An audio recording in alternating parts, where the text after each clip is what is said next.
And hello, everyone. This is us, not the NBC show. Yeah, I'm going to say not the NBC show. But it does involve an actor, with someone we'll talk about later. But nonetheless, you are listening to Panel by Panel on Georgia's #1 online college radio station, still. Streaming live at kcradio.com or the Radio FX app if you have it. So please go and check us out on those apps. This is DJ E.Z.O. It's Mike Drop. And it's John Solo. We're all here today. I know, right? We finally... So obviously we're in a bit of a disarray with a few things. We're kind of trying to catch up again, but I think if anything, we're getting ourselves back together. It still says Wednesday and so forth. It can be Wednesday if you're hard if you want it to be. Yeah, man. I mean, you don't have to arbitrarily take the days that that human society has. I got nothing. Yeah, I was trying to make. I was trying to go for a. We're trying to make it okay, joke, but it didn't work. Needless to say, we will be making some changes, and they will be great changes. You know, we always try to make our intros, our promos a lot better than how they were beforehand. Mm-hmm. Yeah. So it's just going to take a little while before we get there, but we'll get there.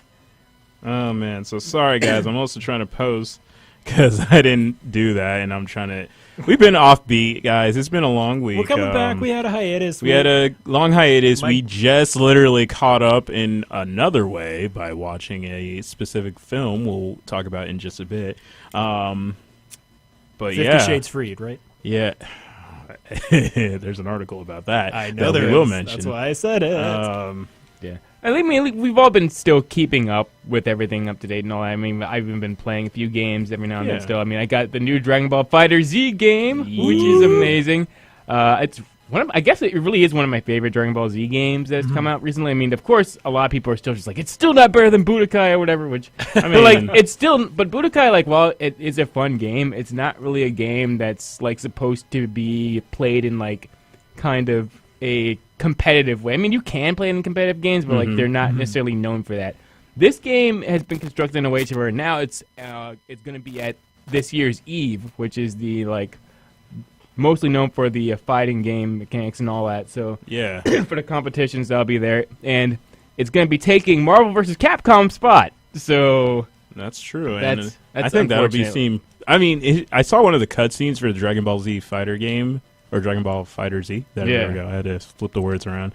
I was watching the honest trailers on it, which was hilarious. The game trailers are just as funny, but they always put it in a new perspective.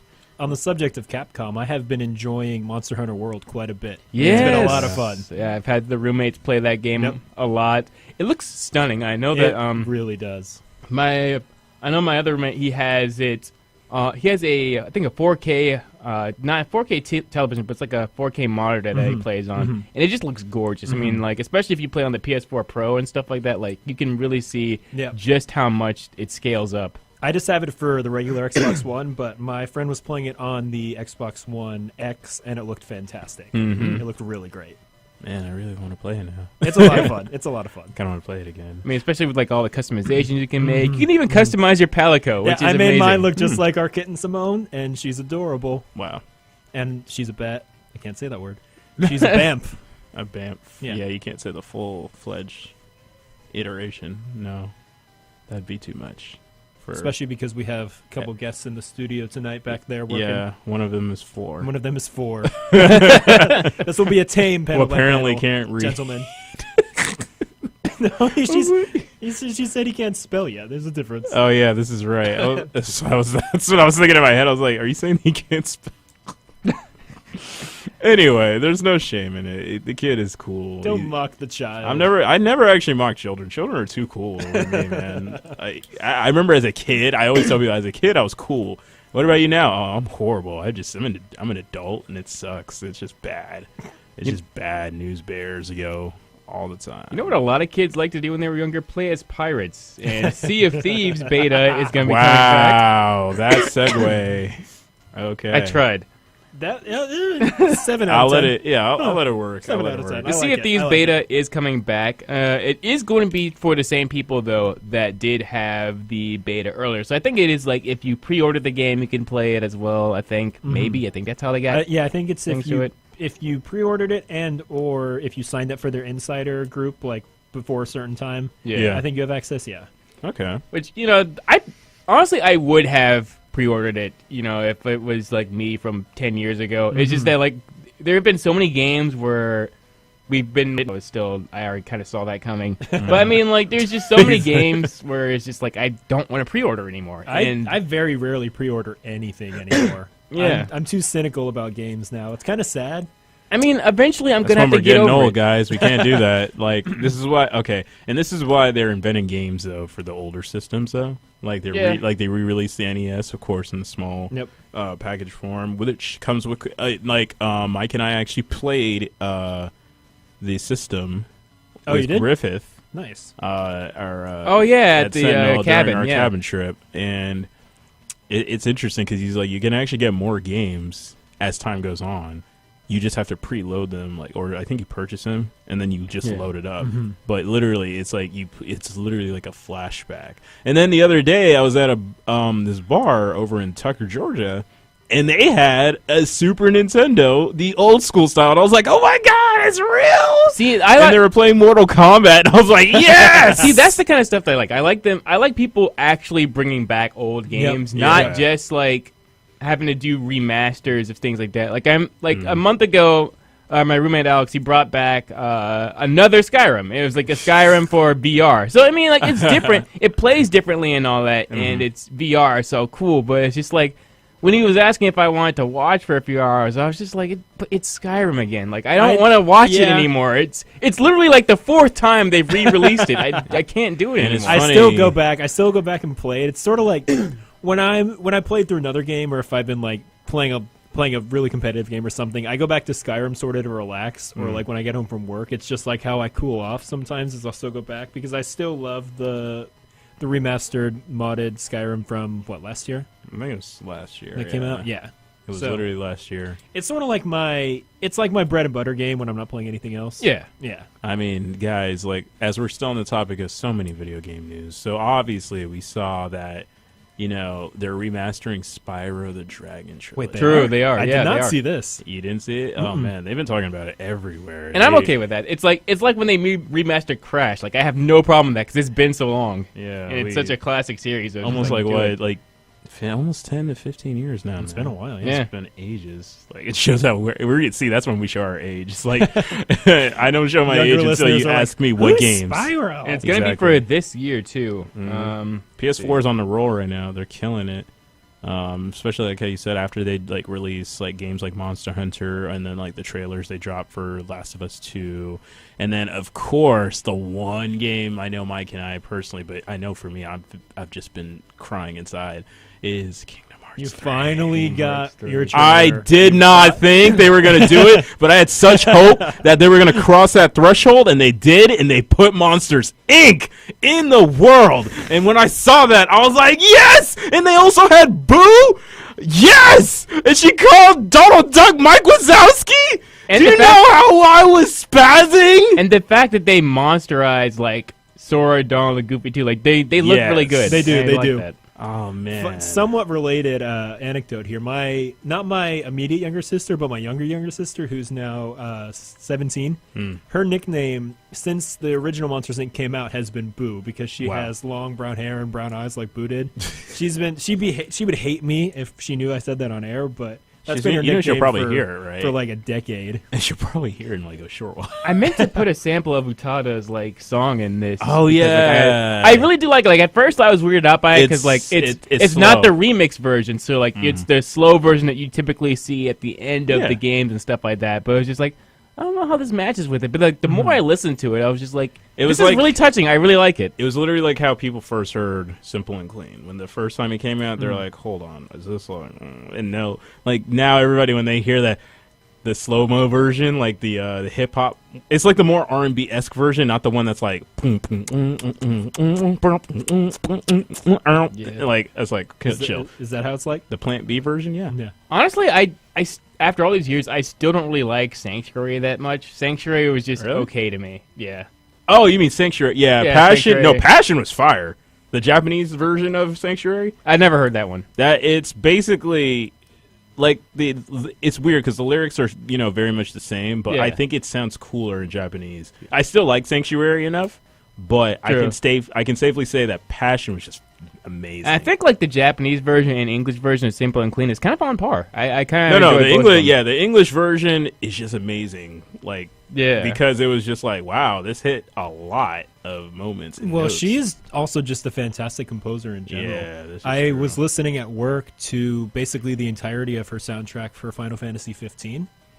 Wait, you mean Yoko Shimomura? Mm-hmm. Oh, okay. She I did was 15, like, yeah. We got to emphasize. I was going to let you pronounce her name, so I didn't mispronounce it. Yoko Shimomura. There you go.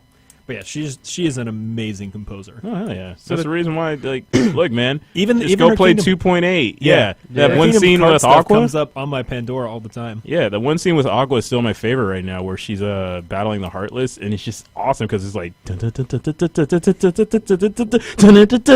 was like, oh my god, how'd they do that? And I would have loved to have been in that studio while they're composing that, especially because it's 2 parts that she split it into. Mm-hmm.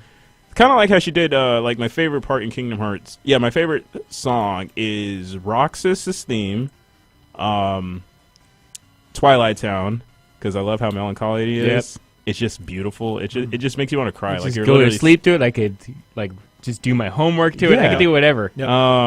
I'm trying to think of the entire soundtrack. I would have to pull it up again, but I love watching when composers also conduct, when you see them conducting the symphony of their own music, and they're like how wild and crazy they get with it. Oh, yeah. I love that.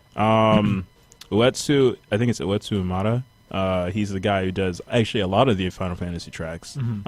He's like literally Nomura's right hand guy. He's just off the wall. Like, like I was listening to Dirge Cerberus' soundtrack, and it's just like fire. Like, he has a soundtrack called the Girl Called Shilk, and she's one of the characters actually in the story. But the way that she introduces is just so beautiful. It just starts off like, and you're like, whoa, what? It, like, you just got like washed away into a literal fantasy, and then it's just like, boom, and I'm like, whoa. I always hear, like, so I know that Game of Thrones Symphony always kind of does stuff every now and then. Then there's this Legend of Zelda Symphony that comes through. Do they have, like, Kingdom Hearts Symphony things? They actually go do. to?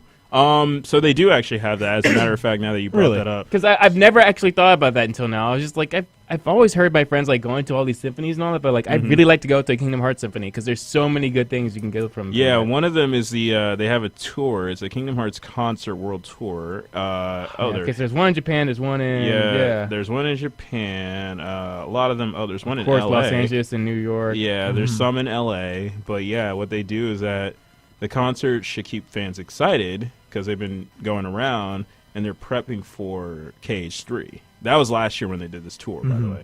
Like, I'm not saying it now. For now, I don't know what's about to happen yet, but I feel like a lot of people, because they re-released another orchestrated thing, and they actually have a lot of videos on it, and I just thought it was amazing. Like, I don't know. I have to, now I want to pull up, like, you know, the soundtracks, at least, for the symphonies, at least of that. Yeah.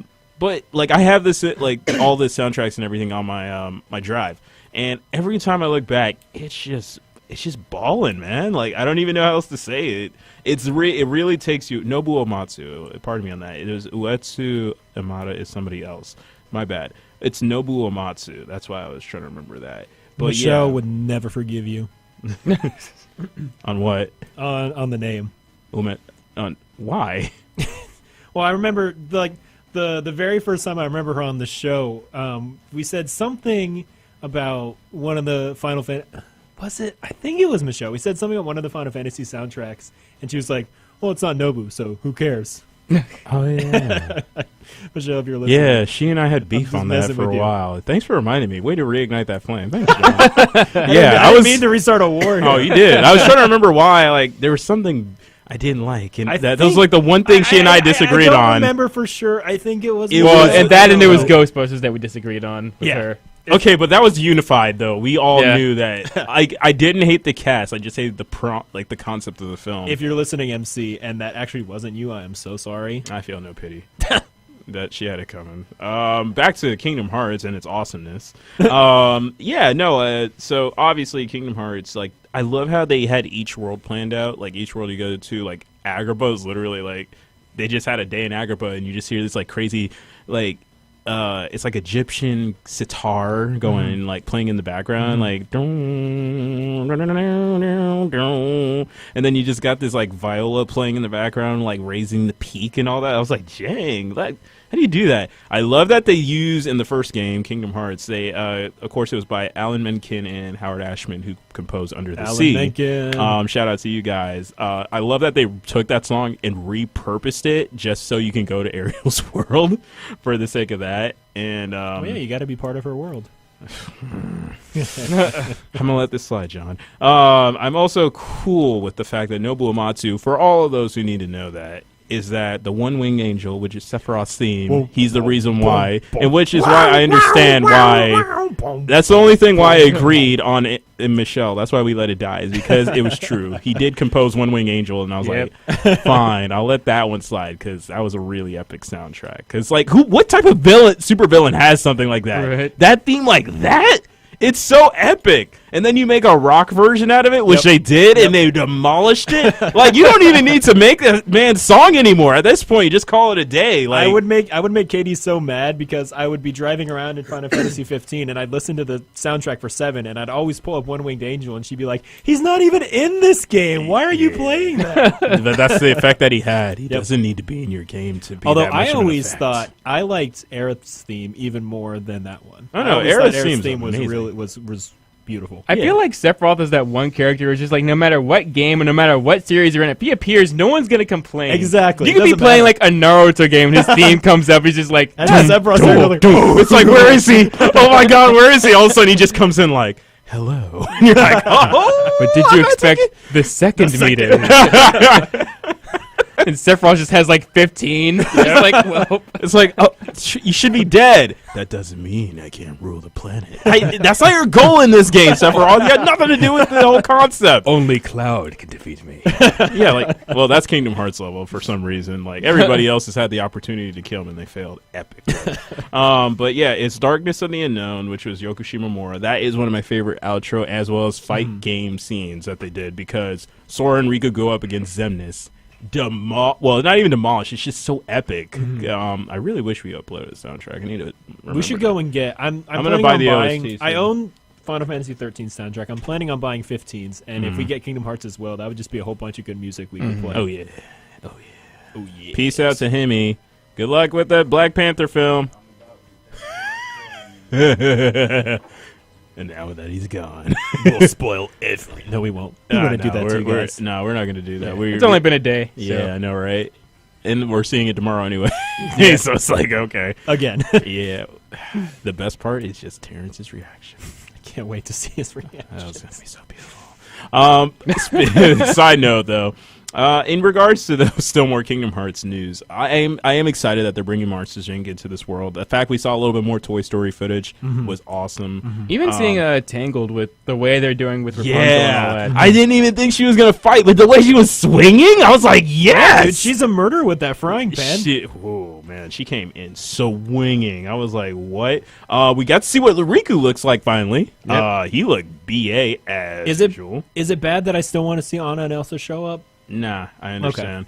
They did actually reveal the Kingdom Hearts 2 figures, or they have Kingdom Hearts 2 figures, but for 3, what Riku will look like. So his image is right here. I'll post it in the show, just so we can all watch and check our own and look at it. Sorry, guys, this is still radio, so you're not necessarily going to see. But Yeah, sorry about that. That's what we have social media for. Is it While now? he's doing that, you can follow us on Facebook and on Twitter at PvP Our Radio. What's with this NPR level? I don't know. I felt like it. and be sure to follow us on Switch on panel_by_panel. And you can check us out online at www.panelpodcast.com or pvppodcast.com. They both redirect to each other now. That was Nice. fire, gents. Yeah. Well, if you do want to check it, it's now in the group chat in case you want to take a look. Oh, our group chat. I thought you were going to post it on Facebook, on our Facebook. I am also. I was trying to get you guys to look at it For at our the time. noble listeners. Our Yeah, noble- for all you noble Nobu listeners as well. Our noble listeners. Man, if we got Nobu in this, I would be like, I don't Can you know. imagine that? I would blow my mind. Yeah, I know what I said. That sounded correct. I still am just confounded by the fact that they're just like, yeah, Kingdom Hearts 3 will be the end of a chapter of this storyline. I'm just like, what do you mean? What are you gonna do afterwards? And then it'll be a decade. I mean, they do have a lot of stories to talk about. Like, they do. There's look, the Keyblade War was huge. Like when you think of the war, and I've said it many times over, I'm like, there's other things people were doing, obviously during that time. So after they defeat Xehanort, or will they? We don't know. Obviously, they said it's the end of the saga, but we got to see who survives or not. Because I think that's the one thing Kingdom Hearts did that was on point a little bit, even though people were like, but they still brought these characters back. But I'm like, but they didn't say that this person couldn't be destroyed. All you have to do is just wait patiently. I'm still waiting for just one Star Wars connection. Just one, I'm waiting for a Treasure Planet connection. Even if it's just like Vader. Actually, Treasure Planet would be amazing. Yeah, I know, right? Even so we all started thinking about it. Even if it's just like Vader being a secret boss or something. I just want that. That would be cool. If we get nothing related to it, I'm going to be disappointed. But, I mean, we'll see. Like, man. Cameo from Han in the party for a little bit. Isn't Han... Well, yeah, it depends on where in Star Wars they go. True. If they try to Force Awakens it, I'd be like, this too late! Stop it! Yeah. But overall, hold on, sorry. I'm trying to get to the other trailer, because there was other stuff in it. Like, more, regardless, the Rapunzel fight scenes, like, I think what's cool is that you can see more of Sora in his execution. Is Flynn in there? Because Flynn's, like, one of my favorite Disney characters ever. Flynn is... they showed him along with him fighting, I think. I was wondering if Rapunzel was there. Yeah, they had, in Rapunzel's world, they showed Rapunzel swinging around, and they had, like, Flynn running around with him, I think. Nice. I love this in the beginning, and I'm glad somebody put subtitles under it, that Sora ran into Marlexia. For those who don't remember him, but you should, he was in Chain of Memories, and he was basically the big boss of Castle Oblivion. Mm-hmm. And he kept basically screwing with Sora, and he was trying to take his power so he can use it for himself. Mm-hmm. And it was funny, because Sora was, like, right here going... he was like, it's nice to see you again, Sora. And he's like, again? He's like, you know him? A shame you have no memory of me, because I remember you exceedingly well. It's like, bruh. That was a perfect response. I'm loving that somebody did translate this, but I like how that toy, Woody and Buzz are about to take on the Heartless, as well as Piggy. And they're seeing all these guys. We scare because we care. Thanks, Monsters Inc. See, now I want to watch Monsters Inc. again. I know, right? Yeah. I just want to rewatch it. I love how they have Boo. Boo! Wait, careful, Sully. If they see the KID. Mike Wazowski! Yeah, I like the interactions. It's very, like... Sorry, just saw him do my back. Okay, we don't want to make this a watch fest because he's just watching the trailer in the background. We're having E.Z.O reacts to the Kingdom Hearts trailer again. That's damn. But no, like I'm looking at the gameplay and it's just like I love how you can jump down. Yeah, that is amazing. Like, and then the fight scenes, obviously. I do like the door I don't get scene. what the hell's going on there. There's some underwater stuff, and I think that's relevant to. It's confusing. I don't know. I'd rather not play on an aerial world again. I hope that it's. I think they're done with that story, to be honest. Yeah. I think it's just like a summon or something like that they're using. Nobody likes underwater levels in anything ever. That's true. This is very. Doesn't matter if it's Sonic, Mario, or anything. Like nobody likes underwater levels. Well, I guess Black Flag people liked going underwater. Okay, true. I guess that's the one exception. Yeah, and then we, of course, towards the end, get to see this villain with Ventus. Yeah, or Vanitas. It's Vanitas. Yeah, it's Vanitas who just came back, and I'm like, I can't believe they resurrect him, and I'm like, for real? And I like how he called him Ventus. What a strange place to slither off to. I just had horrible thought. You insignificant speck. Oh my god. I just had a horrible thought. What? You know how Disney owns so many things now, and how they own Marvel? Basically. I imagined David Tennant walking into Kingdom Hearts like, Sora! Get back here, Sora! Well, he's already involved as much as he can be. And then, of course, we see Riku and Mickey interact as well, which is cool. I'm not going to show you that scene because that's not doing anything right now. But nonetheless, like, we have a lot to talk about still. Like, there's some show stuff I did want to mention to, follow up. It's been very interesting this month of February. And a couple really big trailers to talk about, too. So we will take a brief interlude for right now. We'll see you back in 5, guys. So stay tuned, and we shall be on our way back.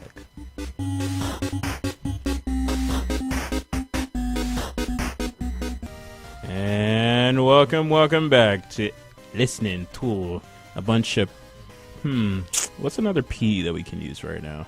P by P. Pastries and pizza? Pastries by pizza. Pastries and pizza. Pastries by pizza. Can you imagine that? That'd be interesting. People buy. People order our patties. I wish we could use that. Poop, you never let us down. I hate the writers, man. They were so smart. They knew how to get you even when you weren't paying attention. But welcome back. You are listening to Panel by Panel on KCRadio.com, Georgia's #1 online college radio station, streaming live, of course, at KCRadio.com or the Radio FX app you can download onto your phone. This is DJ E.Z.O. It's Mike Drop. And John Zolo. And we are, of course, now on to the next segue of what we wish to do. And yes, it is a good, beautiful callback to what was it again? Seg Hemingway. Seg Hemingway. Seg Hemingway. Yeah. Shout out to Miss Paige A. Once Upon a Time, because she's the one who randomly said it, and you said it too. Eventually, no, I said Sedgar Wright. Oh yeah, Sedgar Wright. And I was like, I remember I was like, I'll let that slide because I was about to be like, no, and then you're like, yeah, no, it made sense. But yeah, it's. Man, so many trailers obviously have come out since then. We've had way too many plentiful. We're about to see young Jer enjoy his time. Eventually he'll become a Black Panther like his mom should let him. I think she's just taking the as in the movie, anyway. Probably not the actual Black Panthers. Yeah, no. That might not be. Look, after the death of Fred, after the death of Fred Hampton, they should have stopped. But overall, though, getting a little too real on panel. Let's move on. I know, right? So, in the words of many real people like T-Mac, the mission is at this point possible, and that goes by saying. We're starting with this one. Oh, yes, we are. Because do we have the song? Do we have the song in there? Because I wish we did. Hold on. Let me check. But as we're talking about it, so Mission Impossible has another movie coming out. So we're about to see Ethan Hunt on the run again. Yes, that is right. On the run again. And we don't have it, John. I'm sorry. I got you. And it's funny. I just keep thinking now of Incredibles because it's the same composer. It's like, it's not wrong, but it's right. Shout out to Mike Giacchino, who actually has Life Incredible again on here, though. And the Incredible soundtrack, so this might be the closest thing. But we will hope for that one. Yes. Because I didn't expect somebody to throw that in there. Overall, though, yes, we will see the beautiful return of Ethan Hunt, who is on the run from his own government, and we're going to see what that leads to. Because I did like that they asked that question is like, how far can you be betrayed by your own government, and that'll push a man to a certain degree. I actually still. I'm sorry, I cut off your thought. No, you're good. I had nothing else. I enjoy Tom Cruise in movies. I really do. I still do. I guess because I liked so many 80s movies. Mm-hmm. I still enjoy seeing him. Like, I liked him in Edge of Tomorrow / Live, Die, Repeat. He was really good in that. And I've seen only one other Mission Impossible movie. I think it was like 4. I saw it on a plane once. And a lot of people it. saw like the last one. The last one I really did see was 3. The last one I saw had Simon Pegg in it. So whichever one. I mean, he was in the third. He was in the third one. He's been ever since the third one. He's been in it. It was one of those then. Yeah. I often get the plots mixed up now with all the Mission Impossibles. The third one is probably like the last honest good one because he ends up with the woman he ends up wanting to marry and all that. Is that the chick he's talking to in the trailer? Yeah, okay. That was his wife, who knows all about his life and everything too. And yeah, it really is just like a giant spy movie. So anyway, like speaking of missions being impossible or possible, Kim Possible is like getting a which I don't know about this. Is the actress gonna have to put like triangular shaped blocks in? Never mind. Wow, way to not smooth that over. Yeah, that was really smooth, John. Like, this is like the smoothest I've heard you since your wedding day. I can't tell. I put him at a stop. But overall, no, it's who knows who they're going to choose and or how they're going to do this. For one, you have to find a girl who knows gymnastics, so they're going to have to find a girl who's like, Amy Jo Johnson, how she auditioned and became Kimberly of the Pink Power Rangers. If this were back in the day, I would say have Lindsay Lohan do it, but it's not back in the day, so that's not going to happen. Yeah. That would be quite the comeback if she ever pulled that off. Come back from all that cocaine. Kim Possible, the later years. John. That's horrible. But it's the funny question I have always been asking is like, who would play Ron? Yeah, and would they incorporate Rufus at all? They would have to. Nah, because you can't find a naked mole rat like Rufus. Michael Cera. Oh god! Oh my god! Oh no! Was it supposed to be a TV series or a movie they were going to do real life of? The movie. Was it going to be Netflix or? It's just a Disney movie. I don't know if we ever actually announced. It's probably going to be on their Disney. I was trying to say show. The streaming services. That's what it was. I was about to say because they were to go to the theaters, like watch them like do a knocko and make it like $15 or something. It's probably going to happen, and people are not about to pay for it. On the plus side, at least they're leaving the Defenders alone and stuff. True. And like all the Netflix Marvel stuff away. I'm like, don't touch it, please. Of all the things they could have chosen to reboot next, why Kim Possible? Like, the Not show was reboot, great. It was a good show, but The show was great, but just let it be. Yeah. Yeah, and then I love the show. It's funny how I rewatch a lot of clips now that I'm older, and I'm like, wow, this was so much better than I thought. How did I never watch this when I was younger? Right. And the more you look back, because I rewatched the whole episode, and I was like, this was really good. No, I loved Kim Possible. That was one of my favorite shows. I liked it. I just didn't get. I think I didn't get it back then. Like I thought some of the episodes on it because I was in and out were really great, but I never understood like what made it so great. And then I just would walk away from it. But I still sat down and watched it. There's a lot of Disney Channel shows where it's just like I miss when shows used to be like this. Like whatever happened to like the family friendly shows like Proud Family that black families could watch together and stuff. Right? Like now, like those kind of shows are gone. Like, yep. And they keep trying to say like, oh no, but we have such a diverse cast. I'm like, yeah, but that doesn't save face from any of that. You still got to deal with the fact that you're not as cool as you think. A diverse cast doesn't help if the show itself is just bad. Exactly. True. They haven't had any magic in their kids' TV programming. It seems like aside from like their Star Wars stuff. Yep, which has been pretty. And even good. that, like compared to the Star Wars that they used to have on Cartoon Network, like it's kind of scaled back a bit. Yeah, for sure. Like I'm kind of disappointed. Like Disney has been doing well with movies, but like they've been getting lazy with their shows. It's just like, oh, as long as we make it kid friendly and all that, like who cares what the quality is going to be like? And I don't know. Maybe I just think that because I'm older now and I have a higher standard. I don't know, but it's kind of strange. I mean, Cartoon Network's doing the same thing. Yeah, but they're weird though. Like they think they're making cool stuff. That's why Young Justice is like, we got to get away from that. Now they're trying to do their Netflix stuff, and they have a few hits every now and then. I mean, like I underrated stuff like Gumball and like We Bare Bears. Gumball like, those was are actually really pretty good. I never watched We Bare Bears. I never watched Gumball because I was too weirded out. It was actually legitimately funny a lot of the time. The only show I remember watching. Because I tried to watch it Adventure Time and I was just like so confused by the first season.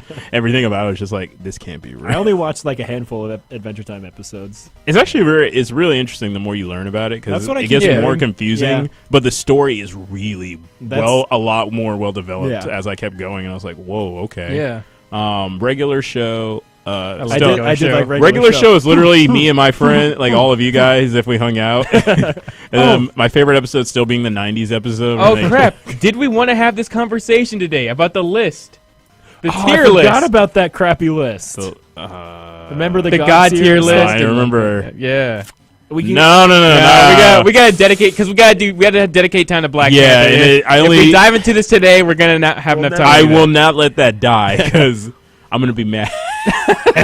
we'll promise that at a later date, listeners. But if you, thank you for reminding me about that list. I almost forgot until you said something, Mike, and I was like, that list.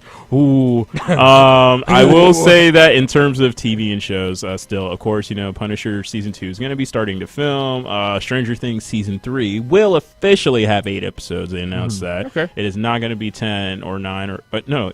Yeah, no, it's going to be 8. I felt like they could have reduced it anyway from last time, so. I'm not going to mention this one only because this one's a bit of a sad news, and we got to keep the momentum high right now. Sure. But this is also sad news, but I think it's good because it makes sense, and I knew it was going to happen also, is that Once Upon a Time is coming to an end this year. That's like, what, 8 seasons, I think? No, 7 seasons. They had a plan for an 8th season, but they said they had 2 plans, basically, in order, and they were just like, it's fine if we end it now, because, the network probably is just like, the ratings are going down. I was like, you moved it to a Friday. You moved it to the one day of the week that people are out. No one's going to sit at home on a Friday. Because you're all listening to Panel by Panel. Yeah, it's stupid. It's just mad stupid. Other trailers that will excite you is, of course, we get to see the young hotshot himself back in the day, and that is our boy John Solo's namesake, actually, Han Solo, or Solo. A Star Wars story. I keep saying, no matter what Twitter says, I'm excited for this movie, and I'm going to go and watch it. He said no matter what Twitter says. Yeah. Then don't go on Twitter. Why would you keep checking Twitter? Yeah, that's the problem. Twitter is nothing but negative. Yep. I still have to put, like, the Han Solo song from the Star Wars Connect song into Megaseg just so we can listen to it. Exactly. Ant-Man and the Wasp had dropped a trailer. Yes, and it was a very good trailer. I actually forgot it came out during... Did it come out during Super Bowl, guys? No, it came out before. It was like a few days before. Yeah. Oh, okay, so... Yeah, but even then, we never even talked about it either, so it perfectly worked pretty well.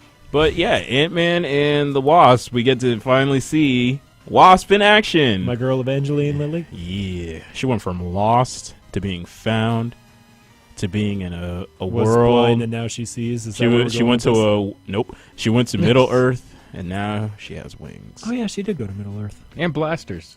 Yep, and blasters. All right. You totally had this tech. You just didn't have this tech before, right? No, I did. The hatred is so real between them. I think he likes them enough, but he's like, it's only to a certain point, Scott. After that, I'm just going to ruin you. And I'm like, wow. He didn't even try. He's like, nope. But it's gonna be cool because we get to see a lot in action. I love that shot. There's this. When they throw the knife. When they throw that knife and she just great. dodges it that so smooth. Fantastic. I was like, that was a G. I can't get over the freaking Pez dispenser though. Yep. Yeah. A Hello Kitty Pez dispenser.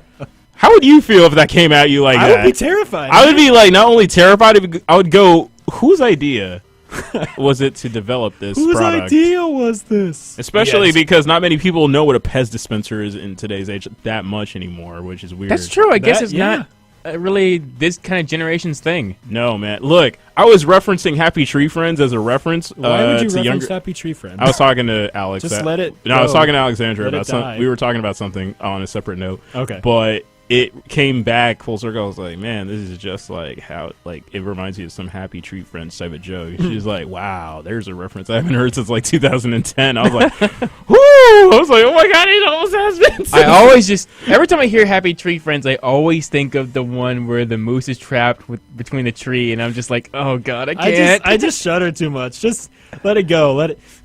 I still love that their intro is like la la la la la la la la la, and I'm like, okay. Tom Hanks is due to play it as Mr. Rogers in a biopic. You Are My Friend. You are welcome to my neighborhood. DC, being the fools that they are, decided, hey, let's make a prequel series since Gotham's doing so well. Whatever, and it's going to be called Metropolis. It's going to get I think it's a 13-episode arc as for its first season. So it's supposed to follow actually Lois Lane in her early years before Superman comes to Metropolis, which makes no sense. Mike Drop and I touched on it briefly last show. Mm-hmm. And I think we both kind of agreed, like, just why? Yeah, I mean, they already include Lois Lane more than they should in the movies. Not to say that she's not an important character. She's not the problem. Just the fact that the show exists is the problem. There's some things that don't matter. There's a new anime called Megalobox, where it's going to be Real Steel meets boxing, which I love that combination. Real Steel had boxing in it. Yeah, I was about to say, what? Yeah. No, this is just like, it's basically like they're combining like the tech, basically, and then it's just people actually boxing, which I thought was interesting that they're throwing that in there right now. And then, of course, one of the final news that I had, I think, was not here. It was actually in our group chat because I wanted to bring it up before we segue beautifully into the next pieces. We have Joel McHale, who will be, and Maggie Lawson from Psych, and Joel McHale from Community. Mainly, most people know these TV actors who are amazing. They're going to be joining Santa Clarita Diet. You should watch it. It's a Netflix series that's basically has Drew Barrymore, who ends up turning into a zombie. What? And it's very funny. It gets really hectic. Timothy Olyphant is in it as well, and he plays the husband to Drew Barrymore. And it gets weird, man. It got weird, but it's so bad funny. I love it. We, of course, have heard about Sword Art Online's live action. That I don't know how Netflix is going to pull it off. Did we? I don't remember. Did we actually talk about this on air or not? Did I make my point about it on air? I don't think I did. I don't think we ever did. What I was saying about how if they take what was good about SAO and they yank out all the negative anime tropes, like, because they basically used every single negative anime trope in SAO. Yeah. If they take all that out and leave what was good about it, they might actually have something. I'm so proud of John. This is him after the first season, and that was the only thing he needed to watch. That was it. It's like how I told you, like, if they do this, it's probably going to be like Ready Player One. It's basically the same concept, ironically enough. Not like Ready Player One wasn't first. It's just the idea of... I don't know when the manga for SAO versus the book first. Not too long ago. Because Ready Player One, the book, only came out maybe like 6 or 7 years ago, I think. Yeah, but SAO came out in 2013, so it probably like... About the same time. The creator of SAO probably was like...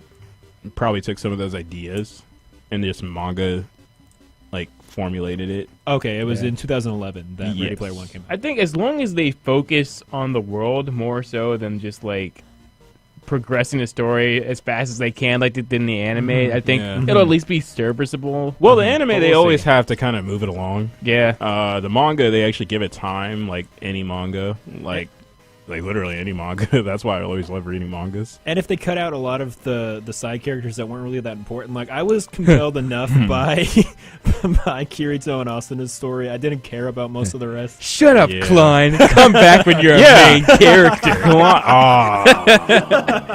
Damn. Klein's bitch ass. That's the only time I'll actually have a conjugated. I'll write myself up for that. It's just Klein, man. Klein got showboated. I still love. But why? So how come we want to trap everybody and kill everybody? I don't know. Seems legit. Yo, Klein can go die, man. He should have died. Yeah, I thought they were going to kill him off, to be honest, for the longest time. Then he was like, oh, no, I survived at the end. Well done, Kirito. And I'm like, what are you, his mascot? Chill out. Get out.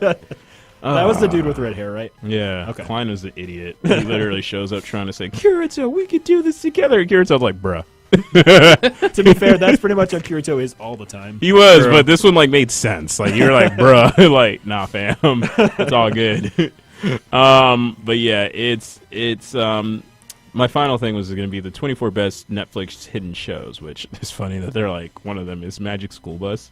So if you do want to Magic School Bus. Sorry. Yeah, no, you're good. It's still one of the funkiest jams that came out. I saw a meme that had Miss Frizzle next to Moira, and it said, "Be careful who you call ugly in high school." You got a point. Merlin, if you have not watched it, it's amazeballs as can be. It is, of course, stars Colin Morgan, who also appeared in Doctor Who's episode Midnight. That was one of his first starts actually on television, and then when he just did Merlin was just a hit. So they just decided, like, I guess we're gonna keep him going in it.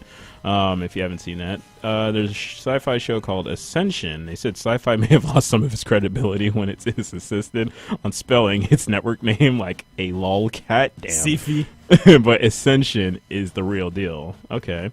The Returned is another sci-fi show. The Chicago Code, The Clone Wars, of course. Yep. The In-Betweeners is a gem of British intelligence. Like, if you don't get... I think it's because I understand British humor a lot. Yeah. So that's one of those shows I can...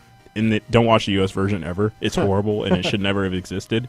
But yeah, Blue Mountain State. I heard that's a great series. Blue Mountain State is ridiculous. I've seen like 2 episodes. Yeah, somebody told me it was it's really completely ridiculous. It's really I couldn't get great. into it. Somebody just said it's really great. Castleberry likes it, but and then there's of course Cuckoo. I love Cuckoo. If you've never seen it, the first season stars Andy Samberg, who is Cuckoo, and the second season has Taylor Lautner. Now you would think, why is he in it? You would have to find out. I'm not going to tell you. It's just mad funny because it's Taylor Lautner of all people. I always forget he exists until Why he is shows Taylor up in things. He's always like he always shows up in like the most random shows, like freaking Ted and stuff like that. You showed him in Ted? Yeah, I think he did. Taylor Lautner. Oh wait, maybe they just mentioned Taylor Lautner. I think they mentioned him. They probably did. The Breaking the Magician's Code. Degrassi. Don't watch Degrassi. That's a lie. I never wanted to watch. Oh my God! They got Chill with Bob Ross. Yeah, I think that's been on there for a little while. I did not.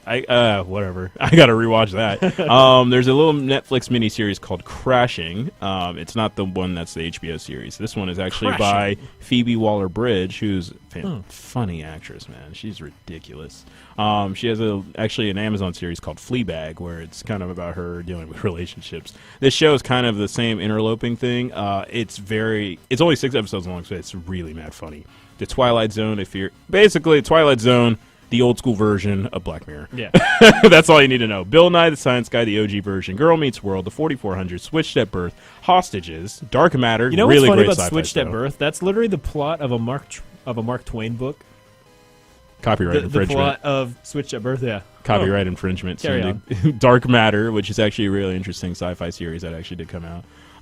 This one I can say on air because it is a Netflix series, so do not ever call me on it. It's called Schitt's Creek. It's SCHITT, and then comma S, of course, and then Creek, and it stars actually Eugene Levy and his son. It's a really ridiculous show where it's about a family who basically lost all their money because they seized their assets, and they actually bought a town. So they live in that town. I bought that building. Ice Town. And that one over there. And that one over there. Hey, too early. Too early. I'm not going to mention that one.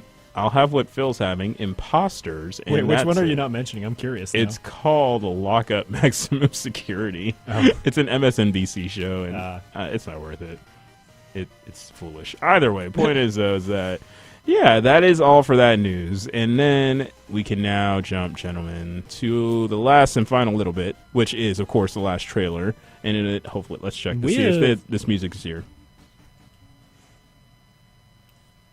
Is it playing? Oh, it's playing. Hey. All right. Yeah, there it is.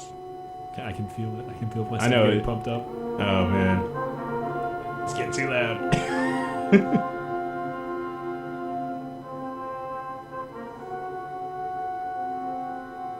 I don't know how long it takes to build up. I don't either. Just let it kind of live with it. Go.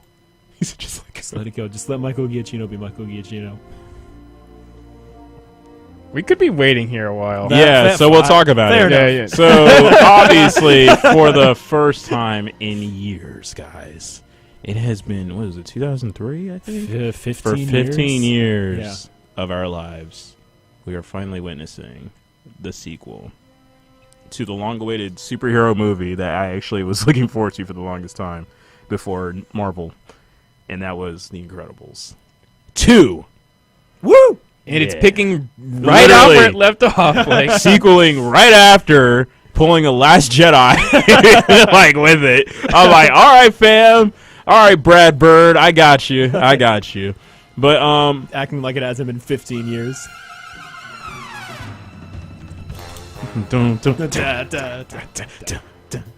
Ooh. Forgot how good this theme was. That's why he's one of my favorite composers. Shout out to him for also making MI6 and Rogue One. He actually killed it in Rogue One. And Inside Out. And Up Star was Trek. so good. Yep. Up was amazing. He has so many good films. He's a fantastic composer. He knows. Like, everybody's like, yo, he always makes the same stuff. I like it, though. He's and Zootopia. He did Zootopia as well. I think he also did Meet the Robinsons, if I recall. He probably did. He does a lot of animation. Because Meet the Robinsons was very on the nose with, like, their obviousness, with their old school jazzy, timey-wimey music.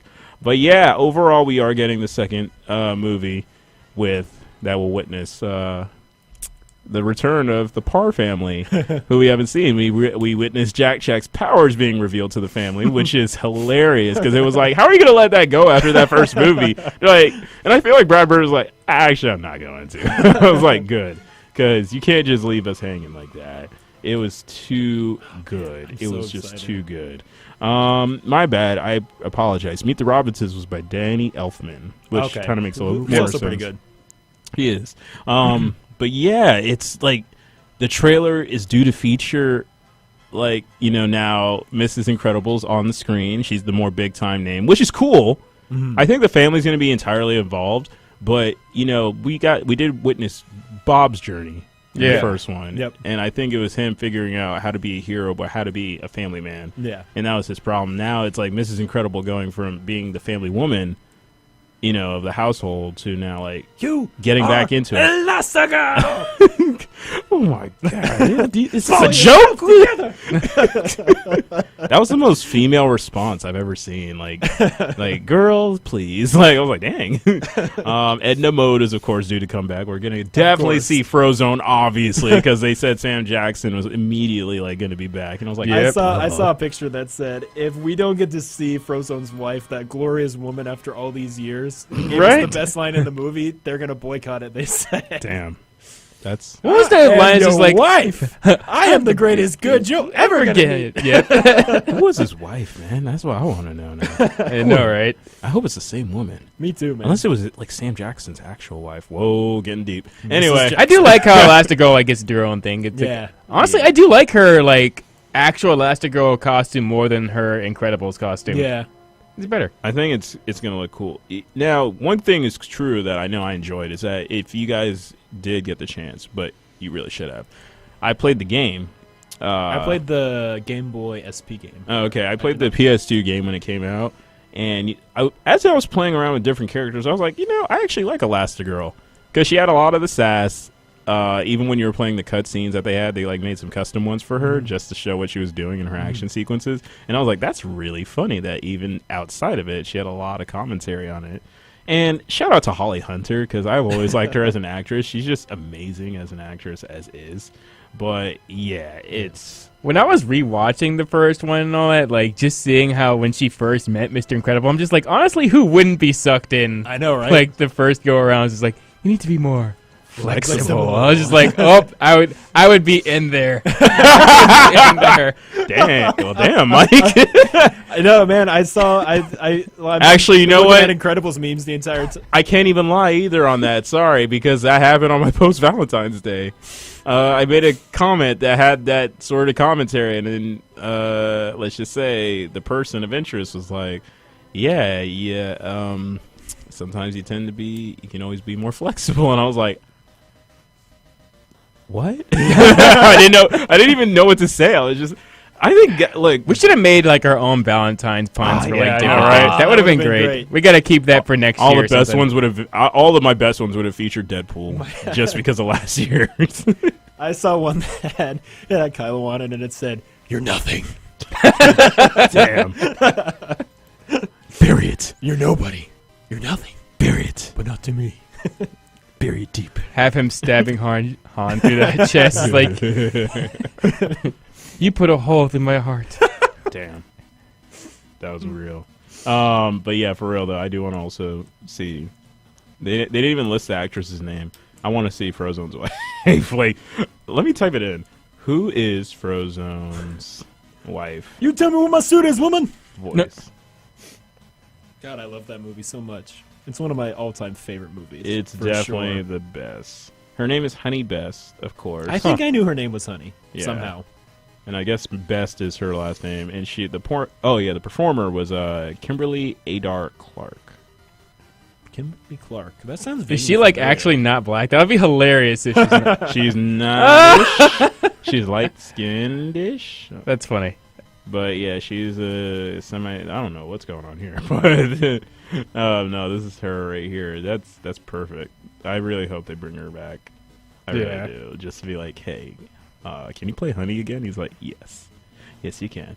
But overall, guys, I'm losing traction. Sorry. The Incredibles 2 is due to be awesome because the fact that Mrs. Incredible's gonna be out and Bob's dealing with now, raising the kids, is gonna be obviously really awkward and bad. And apparently relatable, just like how everything they're doing. Yeah. Obviously, like John Solo and I agreeing on the fact that mathematics is just not. It's math. You can't change math. Apparently, you can. I just remember, like in high school, when they just introduced integrated math. Like we were the test subjects of it. It's just like, oh my god, I hated it. My dad did the exact same thing whenever I tried to help me with my homework. I was like, why would they change that? This doesn't make sense this way. This mathematics doesn't make sense. Like I don't know what are they trying to test for. Like I almost didn't walk in high school because of college algebra. You see what I mean? Because of algebra 3? 2, yeah. I got past algebra 2. Surprisingly, it's 3. That was just like, or maybe it was pre-cal. I think it's also because my high school coach was teaching us, and I was like, what? Thankfully, because I cheated, obviously, off of the tests. I passed that class with a B. They're gonna swoop in and take Omara's high school diploma away. I mean, if you ain't cheating, you ain't trying. I mean, it's been. I sound like Bill Belichick now. I know. I mean, look, it's been 8 years, man. You gotta rock that. You gotta rock that T-shirt, purple T-shirt thing. Oh yeah, the Super Bowl. It's funny because it was horrible. It's because he wasn't wearing the hoodie, man. He looked like one hoodie. He looked like Violet from Willy Wonka. Oh man, we do have one more trailer that I want to talk about before we get to Black Panther. Yes. And it's the trailer for Jessica Jones season 2. Yeah, Can't wait. Indeed. So, of course, the second trailer was a little bit more, finally, elaborate, where we're going to find out really what happened to Jessica, which was something that we wanted to know. Like, the first season was cool, her dealing with her post-traumatic issues, Kilgrave. But now, the second season, I think she's going to be dealing with the fact she has a little bit of superstardom now, because everybody knows who she is, and she was like, I don't even try to hide my identity. She's just like, yes, I have super strength. Yes, I can basically fly. It's like, And then I think that was what's cool is because we were talking about that. I remember back in season 1, I was like, I hope we get to see more of her superpowers. And it was funny that we saw it in the Defenders. They realized how much stronger she is compared versus Luke. Yeah. And even Luke knows that Jessica is way stronger than her. Even at the end of this first season, we saw her go up against Luke, remember? Yeah. And she held her own. Yeah, no, but you know which scene I'm talking about, which was the when the elevator was falling. Yes. And she catches it and telling Danny and Luke to hurry up and climb up, and they were like, whoa. Yeah. Like, she literally can pick up an elevator and hold on and still be okay? From on top of it. Yeah, and from being on top of it. And I was just like, even I was like, what? And I was like, and then it made you question, and it also probably is what they're going to do for the next season is how much stronger is Jessica really? Mm-hmm. Like, how much strength does she, or like, what are her powers? I don't think she knows the answer to that either. Yeah, she's never tested her limits. Like Luke, I think Luke hasn't really tested his yet, which is what like the next seasons are about to be about. Kind of like how like the end of the Defenders, they were like, yeah, Iron Fist, you're not even like really an Iron Fist, and it's like it's true because he never he completed his training, but he left fully before mastering. Like he doesn't know how to do the 2-fist light up. Even though it was his right hand where he focuses his chi at. But, like, you saw, like, in the... Spoiler alert, but not really. If you haven't seen Iron Fist by now, you're too late. He literally... The old school Iron Fist can light up his fists on both hands. Yeah. And I think that was, I forgot the hero's name, but he can light up both his hands. So it's just like... You're the worst Iron Fist ever. I love how everyone called him that, too. They're like, you are by far the worst Iron Fist to exist. The worst Iron Fist I've ever seen. I was just like, damn. That's cold, man. No, I can't wait for season 2 because Jessica is my favorite Defender just because of how compelling her character is and how complicated she is. Like, they're all great and they're all interesting and complicated in their own way, but I feel like she takes it one step further still. Yeah, and I give it to her actress yeah for a lot of that, which I don't know why I'm blanking on her name. I really am not trying to. I think it's just because I'm half asleep. I'm half tired. Kristen Ritter, there we go. Yep. Yeah. But Kristen, which is crazy. I always keep forgetting she's 36 years old, and I'm like, She looks like 27. I know, right? I know she looks really good for her age, like for real. Like there's no other. But no, she carries that a lot, and I don't know who keeps directing her the way, but I like the way that they push her in that direction. Yeah, for JJ season 2, obviously we're gonna probably see Jessica a little bit more seasoned. Now, because they did say that after the events of the Defenders, a lot of the characters are going to have a bit of a change. And, like, it's going to be a different direction, but I think that it was due to happen. And we're also, like, obviously the next couple of Netflix series, such as Iron Fist and Luke Cage, we're going to see a lot of crossovers with those two, because they said that, obviously, the cop, I forgot her name already. See, I think it's been a while since I watched it. Misty Knight. Yeah, Misty Knight. What did you say? Misty Knight. Oh, I thought you said something else. Sorry. But Misty, she's due to come over to Iron Fist for a recurring episode arc. And then, of course, Luke and Danny will be crossing over. Like they said, Danny will probably show up. I don't know how many episodes, but he'll show up a bit.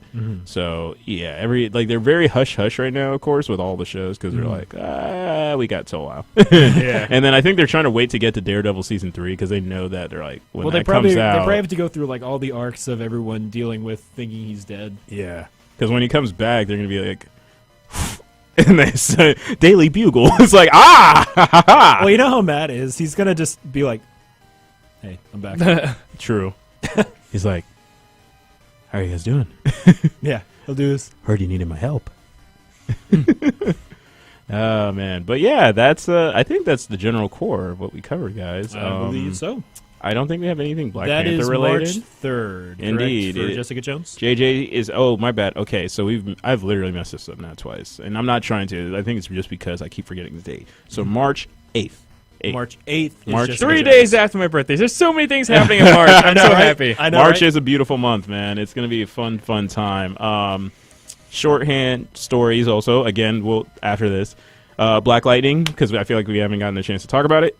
Awesome, very great.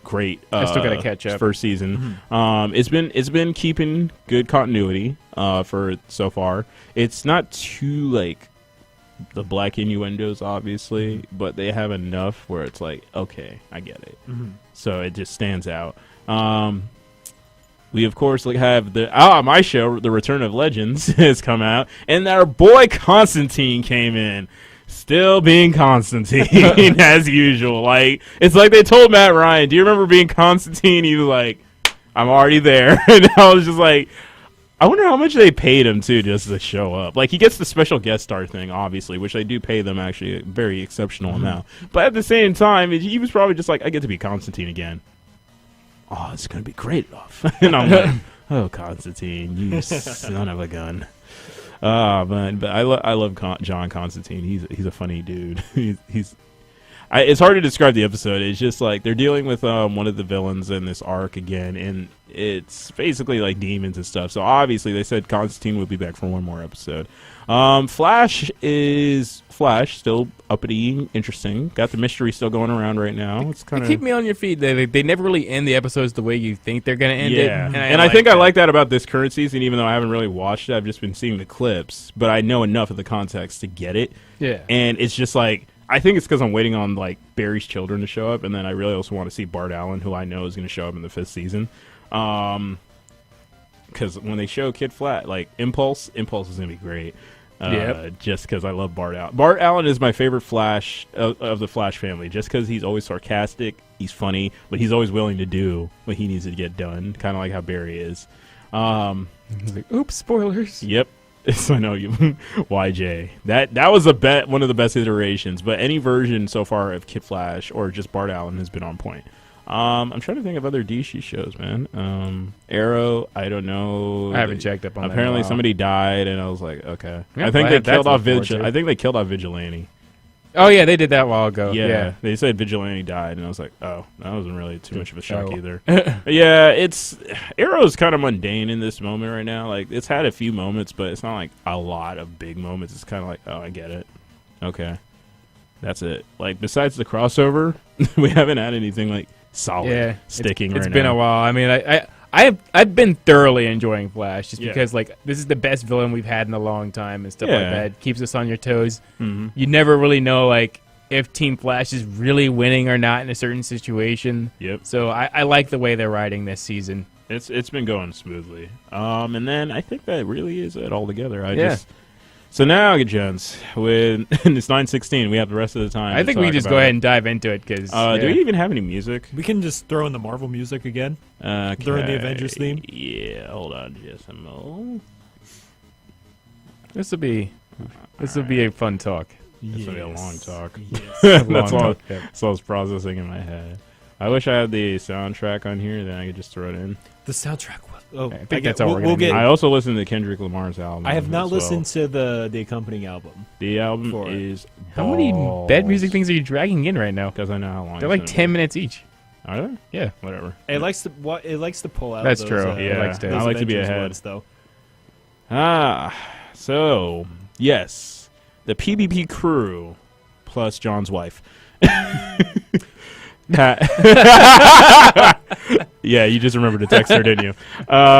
He did. It's No, because she had things she wanted us to mention on the show. Yeah, I guess. So we witnessed Black Panther yesterday, and obviously, it was just amazing. Yeah, Ryan Coogler killed it. I can't Yep. even. Yep. I have nothing else to say. He killed it. Like the only thing, I told somebody else that too. I told my coworker is that it literally just needed to be 10 to 20 minutes long. That was it. The only thing I guess we're starting on the negative. The only thing I didn't like about it was it just felt like it needed to be just that tiny little bit longer. Yeah. And like we all went into this because, 2 weeks beforehand, the review embargo was lifted or whatever, or maybe it was like a week beforehand. And Yeah. people were like really hyping it up. The media was just like, get ready for it. And, some of us were really a little bit skeptical. It's just like, okay, they're going to hype it this much, and it's probably going to scale people back a little bit. Mm-hmm. But it still met people's expectations at the very least. And, yeah, like, there were a few things in the movie that, like, and I'll get a chance to see it on Sunday again, which, thank God, because I can't wait to see it again. But it's like one of those things where there were just a few things, like, Michael B. Jordan is fantastic as the villain. Yeah. But we didn't really see as much as I thought we would out of him, at least in my view. Like, I kind of feel like we could have seen, like, if we were going to have that extra 10 minutes, I wanted to be put towards him and all that. Because, I guess, spoiler alert, it'll be a minor spoiler, but spoiler alert, he really only shows up to be the villain, like, what? Yeah. Halfway through? Yeah. He shows up to be the villain, like, halfway through, and then, like, towards the end, of course, you get the big fight sequences and whatnot. But, it was one of those things where I feel like we could have used a little bit more consistency in the middle. Mm-hmm. I'm fine with the fact that they didn't necessarily, like, out who he was until the middle, but you still got to, like, edge a little bit more of his story in the beginning so we can kind of get to know him a little bit more and stuff like that. Because he was so good, and he was such a compelling character. Yeah. Yeah. And I know one thing I think I enjoyed the most is it was definitely the pace as well. Yeah. Ryan Coogler, I think that's one of the reasons why I love his films is that he knows how to deal with pace. Mm-hmm. He did it with Creed. He did it with Fruitvale Station. Both Michael B. Jordan starred films, by the way. And Creed 2 that's coming out. He's doing I didn't Creed. know they were doing a Creed 2. Yeah, man. They announced a sequel not too long ago, so he's actually getting himself geared up Nice. to pump into it. But yeah, I mean, Ryan he was pretty Coog- ripped already in this movie, so. Yeah, well, he got himself ripped for this role just to make sure he had he looked like a military kind of guy. And what's cool also is that Coogler is only 31. That was the best part. He's so young. As a director at this point, this is his third film. Really? Third feature directorial work film that he's put out, and that's all that he's done so far. He has short films and stuff that he's done, and I bet they're really good. But this, I love it. And he's also, and fun fact, he's also worked as since he was 21 as a counselor with incarcerated youth at San Francisco's juvenile following. My phone is ringing again. We're just going with some new bed music. This is the professionalism here is just appalling. I'm appalled. Can't work under these conditions. I know, right? Hey guys, live radio here. Yeah, the life that I experience. But overall, no. If you have not seen Fruitvale Station, which he also wrote for he literally wrote for all three of the films. That was the best part that I didn't realize, is that he wrote for each of these movies. Obviously, I will say, in terms of cast, everybody was well balanced. Yep. Like, everybody had a moment. Like, everybody got to pay. They work for that pay. There were no extraneous characters. Yeah, nobody was there by accident. Now, some people, in terms of like pace and stuff like that, some people did say that there weren't enough fighting scenes. I don't know. It was like 80%. Really? 80%? Well, it's 60 or 70%. There was a lot of action. I think it was more so like maybe 30 or 40% action. Oh, you think it's that low? I think so. Maybe we got, of course, like the end was a lot of it. Mm-hmm. And then there was that one in the Asian restaurant that was there, which people already know about, so it's not that much of a spoiler. But it was just like we had that one. And then, like, for the most part, there wasn't really much. Although there were the challenge scenes, so you're right about that. Yeah. Mm-hmm. I think the challenge scenes are really rough. Like, not rough, but, they really worked through it. And it was interesting because sorry, my cousin just talked about we were talking about the movie, and I was mentioning how the accents were different, but I'll explain that one in a minute. But the point with that is that, like, the challenge scenes to me were more a little bit more on a personal level. Yeah, it was like that's why I enjoyed. That's why I feel like those were kind of higher quality than the last one. Yeah, the last fight seems, because they're stripped of their, I guess, like, strengths and whatnot. So like it's a little bit more personalized. Which that's why, like, I kind of disagree with people who are saying there's not enough action. I disagree. Yes, is there less action than most Marvel movies? A little bit, but I think that was a worthy sacrifice that Ryan Coogler made, because Ryan Coogler's main thing that he wanted to make sure he did right, which I am so glad they did, was that he really made sure that Wakanda was a space that everybody got to know really well. Mm-hmm. He developed the world to where nobody had any lingering questions, because, like, there's so many movies in Marvel and, like, other movies where it's just like, I always leave the theater saying, I wish I had known about this world a little bit more. Yeah. One of the problems that Thor always had, and even after how good Ragnarok was, I still had this problem where it's just like, we've known that, what's the name of the place? Asgard. We know Asgard. We know that Asgard has been there for a long time. We know, like, a little bit about it, but we don't know about Asgard's culture. Yeah. We don't know, like, how people act in Asgard or its politics that much. Like, when we saw Asgard come to its end in the end of Thor Ragnarok, which, sorry, it's not a spoiler anymore. It's been like a couple of months. Yeah. But when we saw it come to its end, like, nobody was really that sad about Asgard being gone. One, because, like, the whole movie's made, like, jokes about it for most of the time anyway. They made it pretty funny. We were more admiring the big, massive explosion, I think. It's just like nobody really had any heartfelt, like, memories towards Asgard that much. Right. With Wakanda, like, everybody finally got to know what Wakanda was really like. We know about their politics and all that. Like, I really liked how he incorporated it. And I think one thing, my bad, didn't mean to cut you off. It's just, I was thinking about it, is that for me, as a person who is African and then, of course, raised in America, but the perception, and I love the balance of that. There was a heavy balance from, like, not only the soundtrack, but the actors you see. Even though a good majority of the actors, like, except Lupita Nyong'o, and I think and then of course Daniel Kaluuya, who most people remember from Get Out. They're, like, the only, like, African-based people, like, from there, and, like, their parents are directly from there, so they have all the knowledge and the culture. But when you look at everybody else, they, like, really had to embrace it. And one thing, and that's what I was trying to talk about, is that the interview that they had before I get to Katie's questions, is that they mentioned that how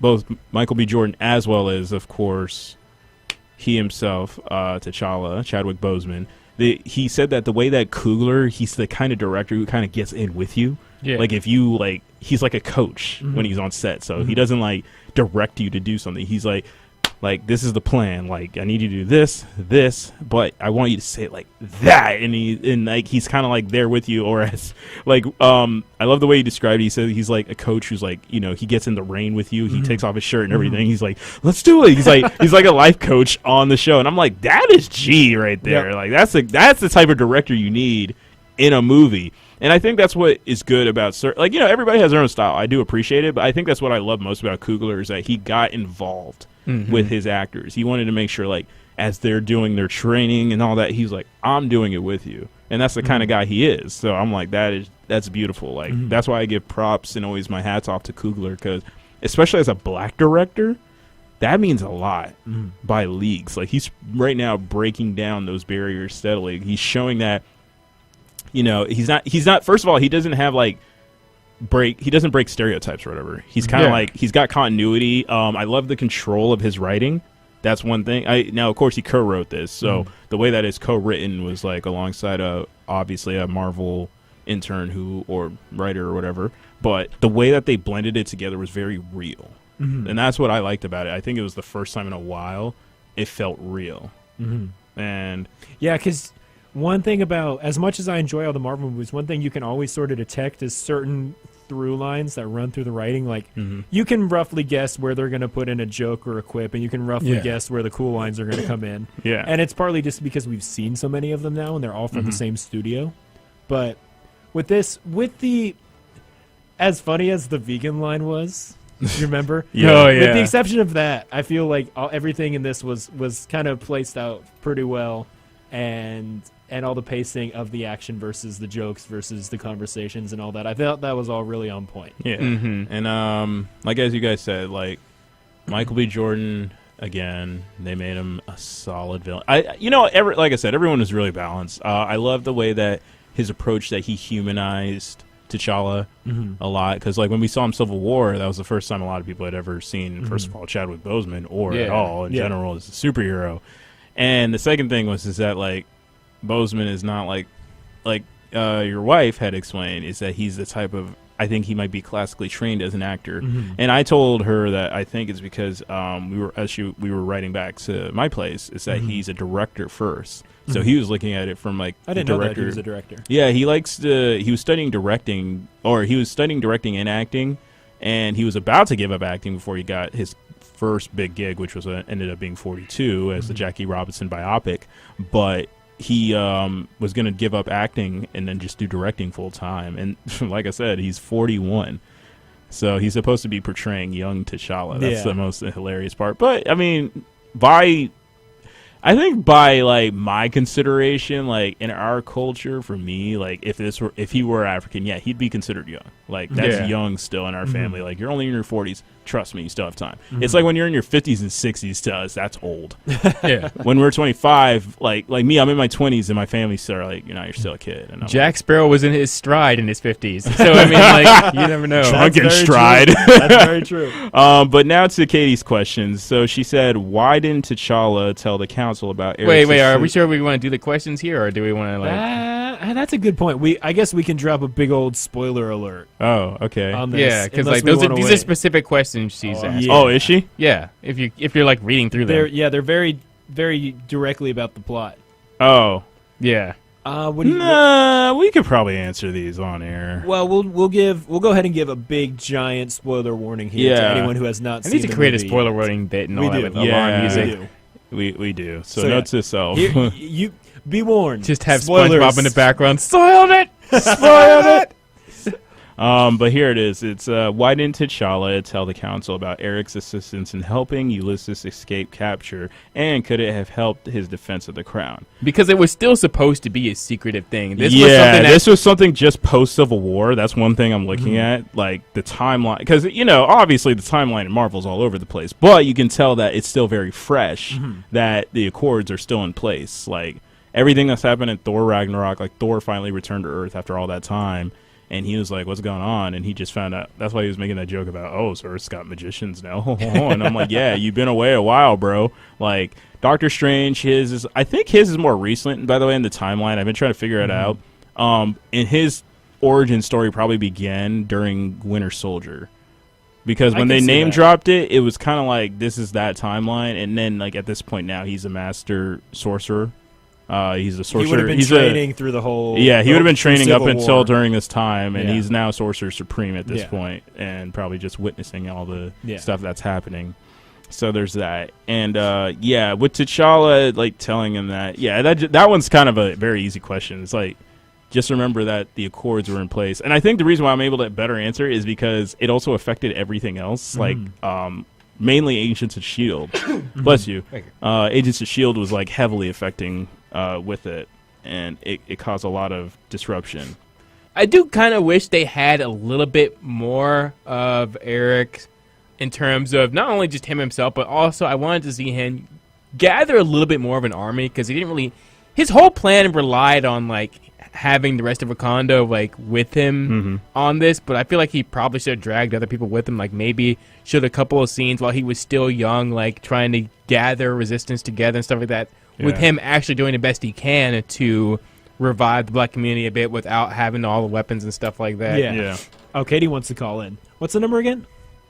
470-578-2665. 470 KSU cool. You know, I always remember it because I made Terrence say it on the commercial. So If you want to call into Panel by Panel, dial that number and you can talk live on the air with us. yeah, hopefully Mike still remembers how to set this thing up. 470-578-2665. We always forget. Like, I Yeah. kind of remember it, but I also am like, oh, yeah, there's your wife we now. go. Now we have a special guest with us. Everyone, my wonderful, lovely wife, Katie, also known as Intern Katie here in the station, former tech director of our radio, goddess of button and wires, Also known as Kathleen. also known as Kathleen Elizabeth. That is true. You're welcome, darling. So yeah, so we were talking about some questions that she had here on the show. Go ahead, honey. Yeah, the more I thought about this question, I realized that who I was thinking about, T'Challa, is actually just his moral compass is pointing straight north. So You know, one thing that I always thought that was messed up about the movie, and I guess we're on like spoiler territory at this point because we're already asking like really specific questions. So if you guys don't want to listen to it, then, So yeah, like, we'll just continually maintain this spoiler warning here. But I think like the guy that played the main character in Get Out, his character that was Wakabi.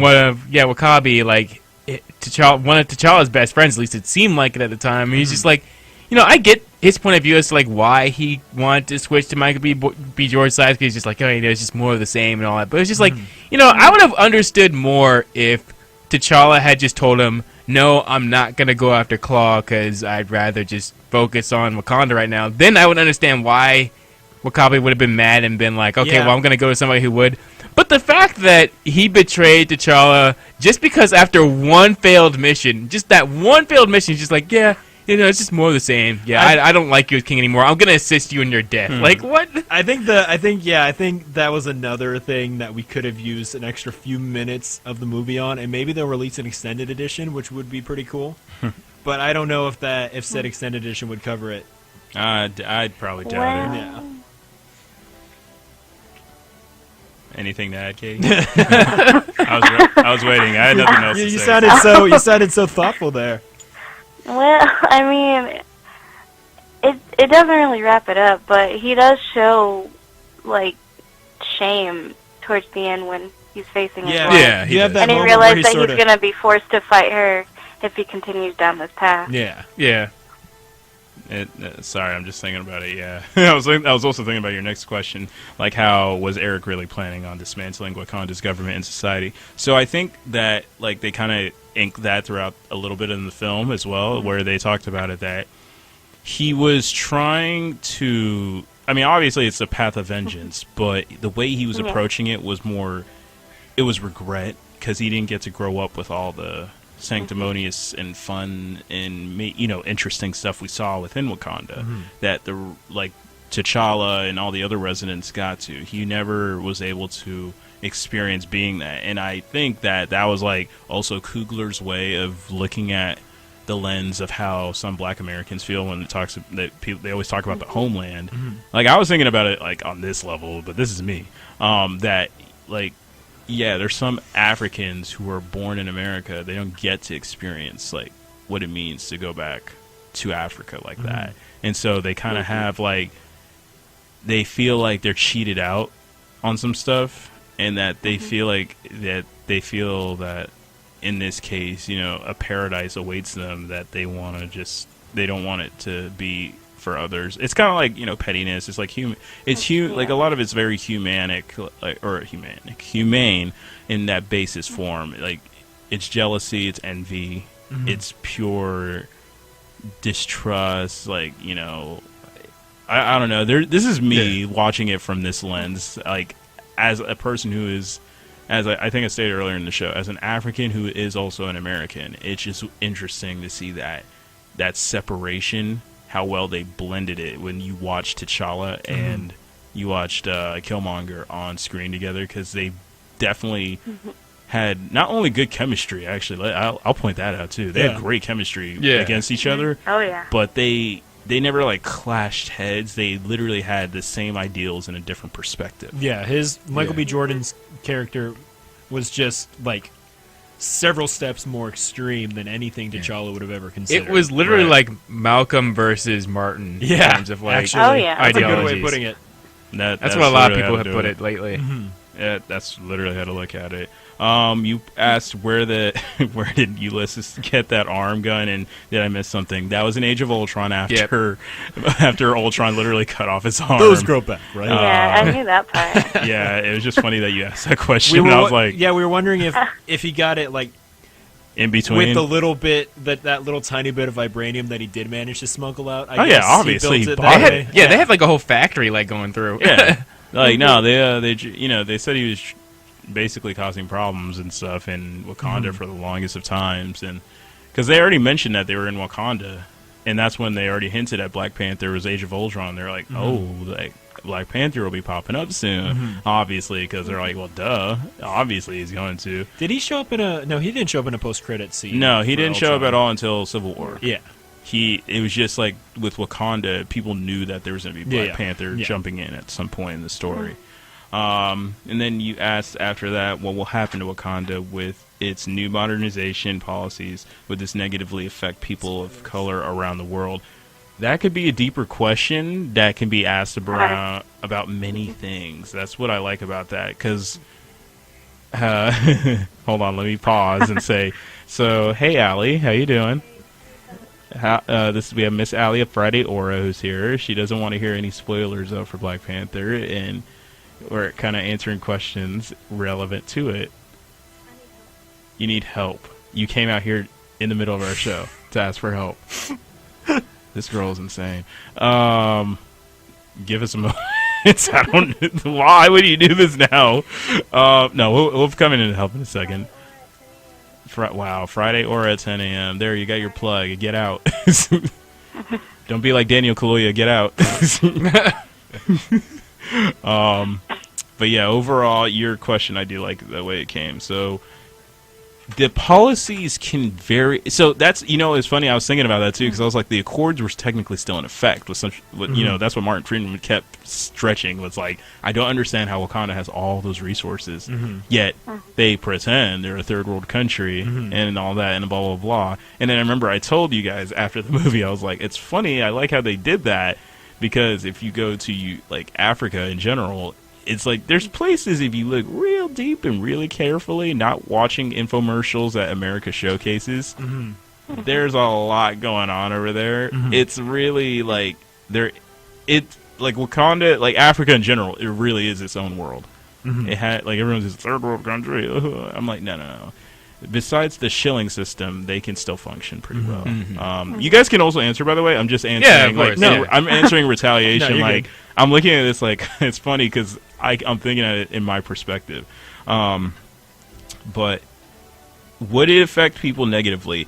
I feel like it will, because it is the beginning of T'Challa's journey. And I like how Kevin Feige later on, he stated that actually Black Panther 2 could be a thing. And I would love to see it, because It would be cool to see Black Panther. there's a lot of like storytelling that can be like there's a lot of villains, first of all, Black Panther takes on, or antagonists, and then it's also the fact that it sets up a lot of like a lot of interesting conflicts to come, because there's a lot of villains who can come from outside the Marvel world area that are like from like Ant-Man's universe and be like, oh, I need vibranium.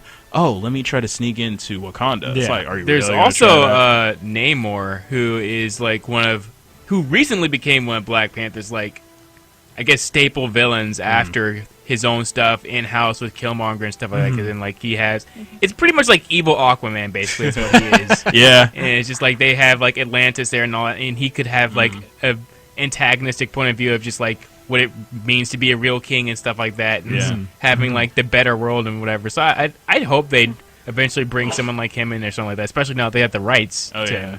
Yeah, I know, right? They finally got it back. Literally, this is why I'm excited for Fantastic Four, is because there's so many characters that they take on, as well as many Marvel characters that they meet. Yeah. Mainly because, obviously, we're all hoping that the Baxter Building is in New York, and that would be really cool that the Avengers Tower Historically, Black Panther was introduced through the Fantastic Four. I believe that. The same thing was with Spider-Man and all the... There was a lot of heroes and villains that were introduced via Fantastic Four. Yeah, no, I believe that, because the four of them have a lot. There's a lot that goes on with the Fantastic Four, and I think that's why, like, whoever they choose next, I really want, to be honest, Doctor Who, obviously, Matt Smith, to play Mr. Fantastic, because that's the only thing I can imagine him in. Mainly because he would make an excellent Reed Richards. His American accent's pretty on point. A Sue Storm, I haven't figured that part out yet, who would play a Sue Storm. I'll probably come back to that. Yeah.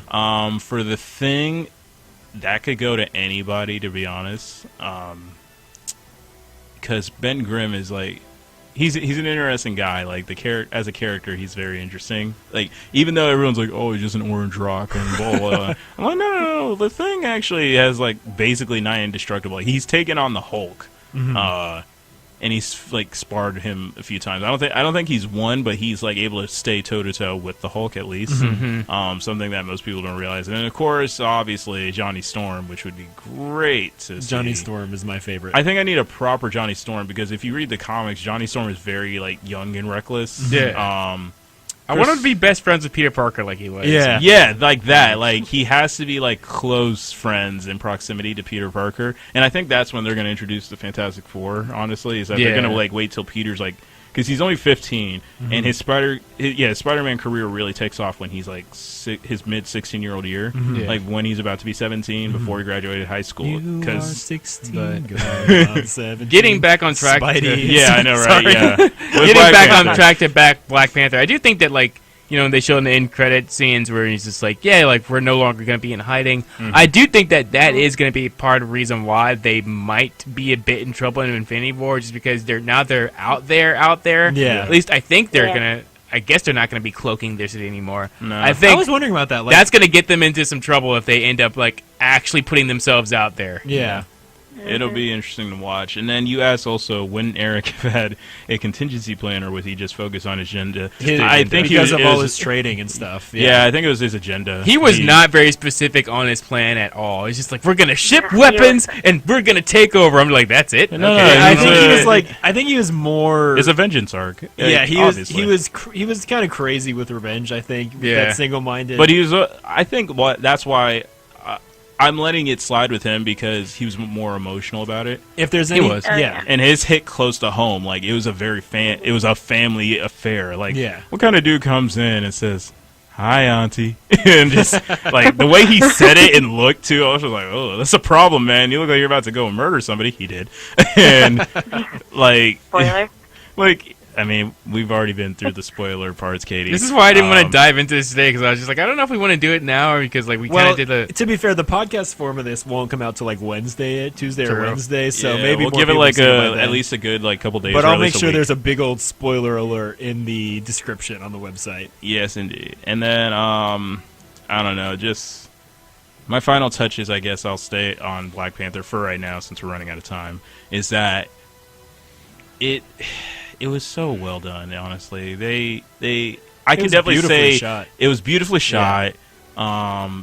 The choreography was pretty on point. They got everybody's like fighting moves. I think one thing they showed out was the women again. Yeah, like Marvel's been on point with like showcasing all the women, and I think it's because they know that all the guys are about to like It's about to be a guy fest. It's an Infinity War coming up, and I can already tell. Like, everybody's gonna be involved, but it's about to be like a dude. Especially for black women, because how many black women really have that many people to like collaborate with or like actually like look up to? Like Marvel has what, like Misty Knight, and that's about it. Kind of. Though. I mean, like, and you know, of course, you'll have those comic book fans where like, it doesn't matter like what you tell them. They'll always be like, "Oh yeah, well, what about this? What about, you know, America Chavez, who's like only in comics for like a little bit?" First of all, she's also half Latina. Like I don't like it when like people try to dial down people's excitement and they're just like, "Oh well, Black Panther is the first black superhero. Well, Wrong. What about Blade?" And I'm just like, "Oh, you mean that 1998 film about like the D-list superhero that nobody really knows about?" No. But here's the thing though. The reason why I actually represent Blade is because they did make a good point, which was it was the first successful trilogy. It was to feature a black superhero at that time. And that's something that we never got to see again for a long time. And people are right to point out that Blade was a successful franchise and that it deserved the recognition. But to kind of just like shut people down and be like, "Oh, like I don't know why people are so excited about it." It's like, dude, just let people be happy. Like that's sort of a thing just with all of fandom at the moment and over the past year. It's like, dude, just let us have our thing, okay, man? Just why do you have to be this way? Why are you the way that you are? I'm just letting it go, man. I've decided at this point to not even try to argue with fandom. I've been thinking about that a lot, actually, about how, as much as I love the things that we talk about on the show, I'm kind of tired of fandom, like the people in fandom. Yeah. I'm just kind of like, I'm going to just stick to what I want to see. This is my point I was trying to make with Solo earlier. I'm just going to stick to what I like and what I want to see, and I'm going to stop caring so much about, you know, what the critics are saying, what the fans are saying. I have always said this ever since we first brought Panel by Panel back, and that's the fact that like I love comic books. I don't like comic book fans. No. I don't like them at all. I do not like it, Sam I Am. Don't serve him green eggs and ham. But yeah, I don't like I'm the same way. I don't like Star Wars fans that much anymore. They drive me crazy. Yeah, especially because we were. It's like we stated, like all three of us loved The Last Jedi.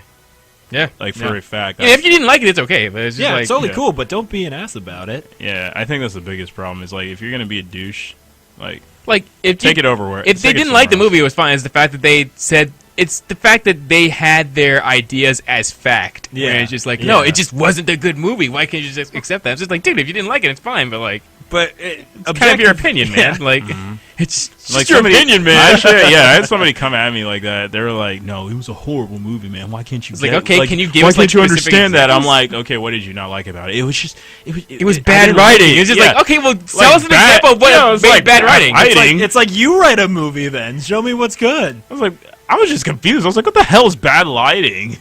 Who said that? I don't think. No, I mean it's like it's bad writing. Bad writing. No, not bad lighting. Maybe they could have found something in bad lighting. Maybe they messed up their 3 key lights. Look, man, there's only one thing I've ever seen that had really, really bad writing. That was recent, and that was Justice League. Yeah. And it's like I literally tried to give it a chance. I really have. I just rewatched one of the clips and I was like, God, this is horrid. I know, and I know a lot of people are gonna say, "Oh, Joss Whedon ruined it anyway with his reshots." I was like, actually, he was trying to fix it. He was trying to save it because there was a lot of moments I'm like making Batman make jokes. I was like, okay, he shouldn't make too many jokes. But he does make a few, but they're just a little bit more cynical. He's always, he has a very dry and I think sense of humor. but I think it's because he had to write for Ben Affleck's version of Batman, so I understand where that was coming from. The character of Batman does make jokes and puns and that sort of thing. Yeah, he makes those sort of Terminator puns, like hang around. Now, those kind of things. Since we do have 2 minutes left, do we want to go ahead and give our personal scores for the movie? Personal score: the movie was an 8.8 out of 10. Yeah, because as much as I was really hyped about this film, and the film definitely met the expectations. I had to bring it down because of the hype. That's why. After sitting in my room for a while after it, I got to ponder in my head, okay, what was good about the movie?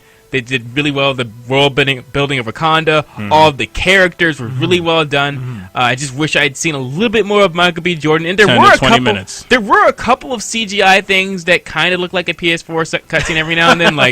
The last fight down low, that was a little bit Yeah. And then The challenge scene was beautiful. It's just that when you do the little zoom up of all the people above, it kind of looked like CGI. I was just like, why couldn't you just get more real people to be there? I don't know. But either way, I mean, like, other than those, like, really few nitpicks, I'd say it was about like an 8.7 for me, I think. Okay. Yeah, I'll agree right around the 8.8 or 8. I might even bump it up to 9.